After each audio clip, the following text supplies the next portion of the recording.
భారత పాస్పోర్టు శక్తి కాస్తంత మెరుగుపడింది. శక్తివంతమైన పాస్పోర్టుల జాబితాలో భారత్ గత సంవత్సరంతో పోలిస్తే కొంత పురోగతి సాధించింది. వీసారహిత ప్రయాణాలను అనుమతించే దేశాల సంఖ్య ఆధారంగా పాస్పోర్టు శక్తిని లెక్కిస్తారు. ఈ మేరకు హెండ్లీ పాస్పోర్టు సూచీ 2024 విడుదలైంది. ఈ సూచీలో సింగపూర్ 193 దేశాలకు వీసారహిత ప్రయాణాలతో మొదటి స్థానంలో నిలవగా, జపాన్, దక్షిణ కొరియాలు సంయుక్తంగా రెండవ స్థానంలో ఉన్నాయి. Denmark, Finland, France, Germany, Ireland, Italy, Spain దేశాలు మూడవ స్థానంలో ఉన్నాయి.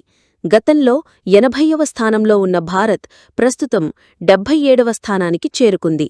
భారత పాస్పోర్టుతో వీసా లేకుండా ప్రయాణించగలిగే దేశాల సంఖ్య 59కి పరిమితమైంది. గతంలో ఈ సంఖ్య 62గా ఉండేది. మలేషియా, ఇండోనేషియా, మాల్దీవులు, థాయిలాండ్ వంటి దేశాలు భారతీయులకు వీసారహిత ప్రయాణాలను అనుమతిస్తున్నాయి. శ్రీలంక, మకావ్, మయన్మార్ మొదలైన దేశాలు మాత్రం అక్కడికి చేరుకున్న తరువాత వీసాలు మంజూరు చేస్తున్నాయి.